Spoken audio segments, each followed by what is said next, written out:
গত রাতে বাঘের আক্রমণে আহত হন রাহুল হালদার নামের এক কিশোর। মইপিট কোস্টাল থানার ভুবনেশ্বরী অঞ্চলে পূর্ব দেবীপুর নকুলের মোড়ের ঘটনা। সন্ধ্যার সময় নদীর পাড়ে ফোন করার সময় আক্রান্ত হয় রাহুল। জয়নগর কুলতলি গ্রামীণ হাসপাতালে নিয়ে আসা হয় গত রাতে। কিভাবে জখম হলেন রাহুল হালদার, শুনুন তারই মুখে। তো কাল রাতে আমি ভাত টাত খেয়ে দিয়ে আমার নদীর ধারে ঘর, তো আমি ফোন করার জন্য রাস্তায় গিয়েছিলাম। ফোন করা হয়ে যেতে পিছন থেকে বাঘ এসে আমার এখানে আঁচড় দেয়।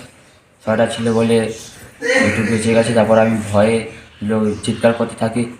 গ্রামের লোকজন বার হয়ে আসে, জেলে নিয়ে আসে। এখন আমার খুব কষ্ট হচ্ছে, যন্ত্রণা হচ্ছে। কোথায় বাড়ি তোমার? দেবীপুর। মইপিট কোস্টাল থানা তো? হ্যাঁ।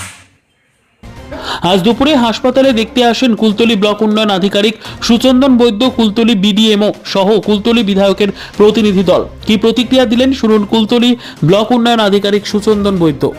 আপনারা জানেন দুদিন ধরেই গুড়গুড়িয়া ভুবনেশ্বর এবং মইপিট অঞ্চলে একটি বাঘ এসেছে এরকম খবর পাওয়া যাচ্ছিল। একটা গত দিনেও আমাদের একটা এরকম কেস আমরা পেয়েছি দুর্ভাগ্যজনক করে। এবং গত রাত্রেই আমরা খবর পাই ছেলেটি নদীর পাড়ে মোবাইলে ব্যস্ত থাকার সময় আর কি পেছন থেকে বাঘ অ্যাটাক হয়। খুবই মাইনার ইঞ্জুরির উপর দিয়ে গেছে, কারণ একটি জ্যাকেট পরেছিল।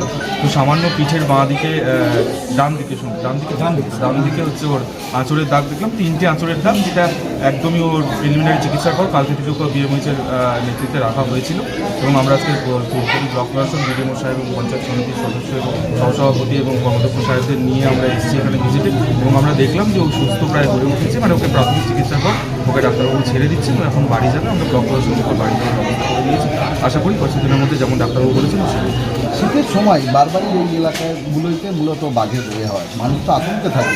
বন দপ্তর তারা ফিনিশিং করে, তাহলে ফিনিশিংগুলো সেইভাবে কি নজরদারি চলে না? আপনি কি বলবেন? আমি যতদূর দেখেছি আমরা ফরেস্টের আপনার ডিপার্টমেন্টে যারা আধিকারিক আছেন তাদের সাথে আমরা যোগাযোগ করে কনস্ট্যান্ট রেখেছি আমরা যোগাযোগ। এখনও ইনফ্যাক্ট সেই বাঘের সার্চিং করছেন ওনারা।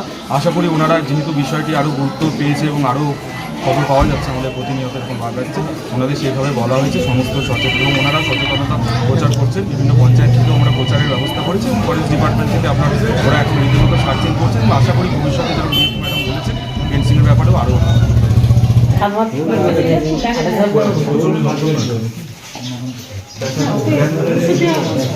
খুব ব্যথা আছে। ওষুধগুলো খেয়েছিস তো? ঘুমোতে পেরেছিস? কোনো অসুবিধা নেই।